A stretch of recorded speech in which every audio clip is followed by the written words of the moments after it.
नमस्कार, राष्ट्रपोस्ट से मैं पवन केसवानी।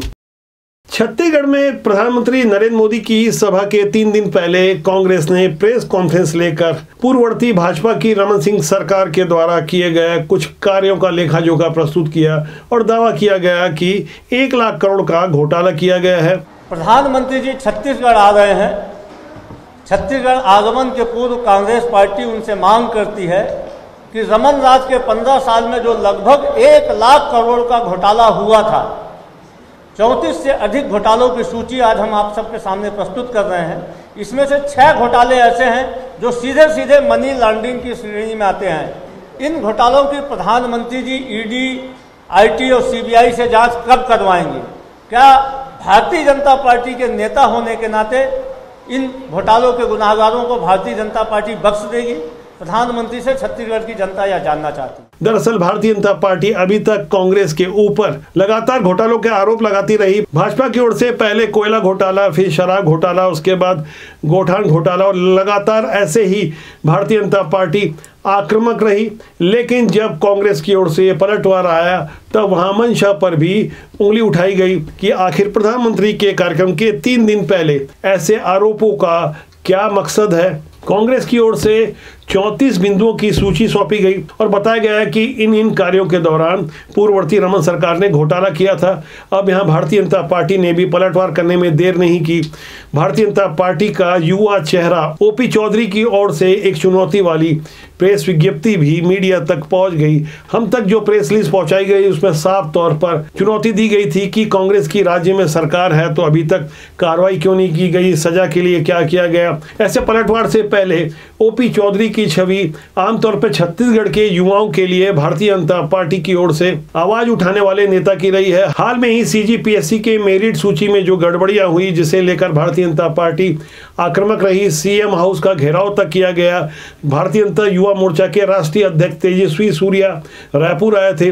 उससे पहले ओपी चौधरी ने लगातार सिलसिलेवार ढंग से कांग्रेस के ऊपर युवाओं के साथ छल करने का आरोप लगाया। दरअसल भारतीय जनता पार्टी की ओर से ओपी चौधरी एक ऐसा स्वीकार चेहरा बन चुके हैं, खासकर युवाओं के लिए। जब वो किसी बात को कहते हैं तो जनता उन्हें बहुत ध्यान से सुनती है, क्योंकि उनके बारे में जैसे सबको पता है कि बेहद अभाव में उन्होंने आईएएस का एग्जाम क्रैक किया। उसके बाद रायपुर कलेक्टर रहते हुए 2018 में भारतीय जनता पार्टी का उन्होंने दामन थामा। लेकिन ओपी चौधरी की राजनीति में एक जो नई छवि प्रस्तुत हो रही है, वहां हमें समझना होगा कि किस तरह से वो युवाओं को अपनी ओर आकर्षित करते हैं। नुक्कड़ में जाकर वो मुसलमानों की तुष्टीकरण का बेहद संवेदनशील मुद्दा उठाते हैं। उनके इस अंदाज को भी हमें गहराई से समझना होगा। मनमोहन सिंह जी की जो सरकार चलती थी सोनिया गांधी के रिमोट से, उस समय मनमोहन सिंह जी से कहलवाया गया कि इस देश के संसाधनों पर पहला अधिकार अल्पसंख्यकों का, विशेष करके मुसलमानों का है, ये कहा गया। तो हर पीढ़ी में हम देखते हैं कि कांग्रेस तुष्टीकरण की राजनीति करती आई है और भारतीय जनता पार्टी की स्पष्ट नीति रही है, appeasement to none and justice to all. तुष्टीकरण किसी के साथ नहीं और न्याय सभी के साथ। मौजूदा समय में भारतीय जनता पार्टी के प्रदेश के महासचिव हैं ओपी चौधरी, और ओपी चौधरी के माध्यम से भारतीय जनता पार्टी लगातार युवाओं का जो प्रश्न उठा रही है। हाल में ही जो कांग्रेस की राज्य सरकार द्वारा जो बेरोजगारी भत्ते का ऐलान किया गया और उसे लागू भी किया गया, इस बारे में वो ओपी चौधरी थे जो लगातार भाजपा की ओर से यह समझाने की कोशिश कर रहे थे कि सभी युवाओं को बेरोजगारी भत्ता नहीं मिलेगा, कि किस तरह से मौजूदा राज्य सरकार ने उनके साथ छल किया है। जब तकनीकी रूप से पूर्व आईएएस ओपी चौधरी अपनी बातों को रखते हैं तो जाहिर तौर पर उसका असर भी गहरे से होता है। आने वाले चंद महीनों बाद जब छत्तीसगढ़ में विधानसभा के चुनाव हैं, ऐसे में भाजपा और कांग्रेस दोनों ही युवा वोटरों को लुभाने की कोशिश कर रहे हैं। भारत की 70% आबादी 35 साल से नीचे है। छत्तीसगढ़ भी इस मामले में अछूता नहीं है। यदि हम छत्तीसगढ़ के मतदाताओं की बात करें तो प्रदेश में मतदाताओं की कुल संख्या 1,94,54,009 है, जिसमें 18 से 19 साल की उम्र के मतदाताओं की संख्या 3,09,000 है और 20 से 29 साल के उम्र के मतदाताओं की संख्या 42,86,538 है।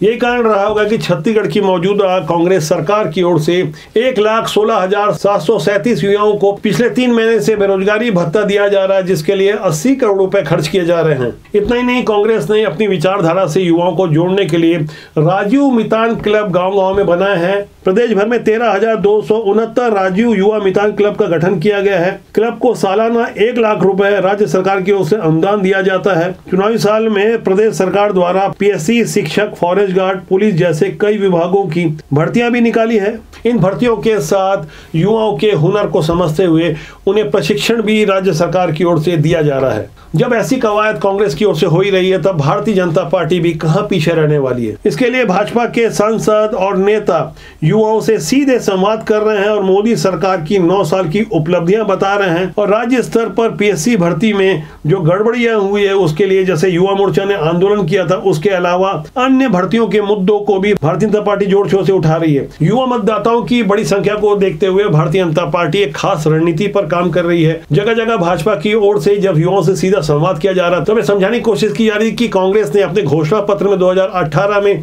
बेरोजगारी भत्ते का उल्लेख किया था। ऐसे में प्रत्येक पात्र युवा को कम से कम 10 लाख रुपए का बेरोजगारी भत्ता जो उनका बकाया है वो मिलना चाहिए। इसके लिए तर्क भी दिए जा रहे हैं और ये समझाने की कोशिश की जा रही है, जब घोषणा 2018 में की गई थी तो 2023 से भत्ता क्यों चालू किया जा रहा है। भाजपा के लगातार ऐसे आरोपों और हमले के बाद जब कांग्रेस की ओर से प्रेस कॉन्फ्रेंस लेकर पूर्ववर्ती रमन सरकार के 34 घोटाले का उल्लेख किया गया, तब एक बार यहाँ कांग्रेस की मंशा और रणनीति भी स्पष्ट हो गई कि पूर्ववर्ती रमन सरकार में जिस तरह से डॉक्टर रमन सिंह की छवि उभर कर आई थी, मौजूदा समय में भारतीय जनता पार्टी की वही अब भी कमजोर कड़ी बने हुए हैं। भारतीय जनता पार्टी का छत्तीसगढ़ में जो मौजूदा स्वरूप है, जिसमें 15 साल वाले मुख्यमंत्री डॉक्टर रमन सिंह की कहीं भी कोई छाप नजर नहीं आ रही है। भाजपा जहाँ एकदम नई रणनीति के साथ नए कलेवर में काम कर रही है, लेकिन कांग्रेस एक खास रणनीति के तहत बार बार डॉक्टर रमन सिंह की याद दिलाने का काम कर रही है। मुझे अच्छी तरह से याद है कि 2003 में जब अजीत जोगी की सरकार थी, तब भारतीय जनता पार्टी ने छत्तीसगढ़ में ऐसे ही एक घोटालों की लिस्ट निकाली थी। लगातार समझाने की कोशिश की जा रही थी कि अजीत जोगी की सरकार के द्वारा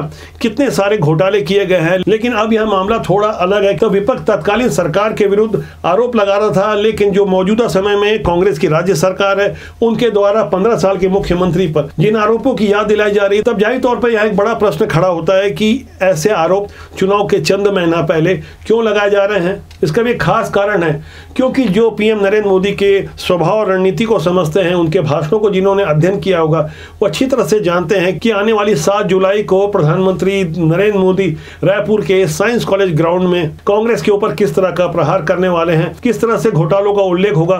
मौजूदा राज्य सरकार के ऊपर जो तोहमत लगाई गई है ईडी के द्वारा, अनेक प्रमाणिक दस्तावेज प्रस्तुत किए जा रहे हैं, बड़े अधिकारी जब जेल में हैं, तब ऐसे में जब चुनावी माहौल है तो प्रधानमंत्री नरेंद्र मोदी अपने चित प्रचित अंदाज में जाहिर तौर पर कुछ बड़े आरोप लगाएंगे और पुराने घोटालों की भी याद दिलाएंगे। ऐसे में कांग्रेस की ओर से अपने पार्टी मुख्यालय राजीव गांधी भवन से प्रेस कॉन्फ्रेंस लेकर पहले ही आरोप लगा दिए गए, क्योंकि कांग्रेस को अच्छी तरह से पता है कि आने वाले समय में वार पलटवार, आरोप प्रत्यारोप की किस तरह से झड़ी लगने वाली है। धीरे धीरे माहौल कितना और गर्म हो सकता है। लगातार छत्तीसगढ़ में केंद्रीय नेताओं का आना हो रहा है। यहाँ भारतीय जनता पार्टी के लिए अच्छी बात यह है कि उनके पास लगातार केंद्रीय नेताओं का सहयोग मिल रहा है। कांग्रेस इस मामले में कहीं पीछे है, क्योंकि कांग्रेस के पास मौजूदा समय में राष्ट्रीय स्तर का, केंद्रीय स्तर का कोई ऐसा बड़ा चेहरा नहीं है जिसके माध्यम से छत्तीसगढ़ में माहौल बनाया जा सके। फिलहाल छत्तीसगढ़ में भारतीय जनता पार्टी जिस रणनीति पे काम कर रही है, जिन नए और युवा चेहरों की तलाश कर रही है, वो तलाश लगभग पूरी हो गई है। लेकिन फिलहाल लगातार सर्वे चल रहे हैं और जिस तरह का एक माहौल तैयार किया जा रहा है, जिस तरह की नई बातें सामने लाई जा रही है, ऐसे माहौल में भी एक अच्छी बात है कि यहाँ व्यक्तिगत आरोप प्रत्यारोप फिलहाल कम ही लगाए जा रहे हैं। राजनीति की सुचिता का फिलहाल तो पालन हो रहा है, लेकिन राजनीति के बारे में एक बात स्पष्ट है कि राजनीति जो न कराए कम है। आने वाले समय में छत्तीसगढ़ का माहौल किस तरह से और गर्म होने वाला है, अंदर खाने की ढेर सारी बातों को हम समझते हैं। कोशिश रहती है कि स्वच्छ राजनीति के माध्यम से देश और समाज का भला हो। आज के अंक में इतना ही। मेरी आपसे फिर जल्दी मुलाकात होगी। मेरा आपसे आग्रह है कि आप चैनल को देखें, लाइक करें, शेयर करें, लेकिन सब्सक्राइब करना ना भूलें, जिससे आपका और हमारा साथ ज़्यादा लंबे समय तक मजबूती से कायम रहे। नमस्कार।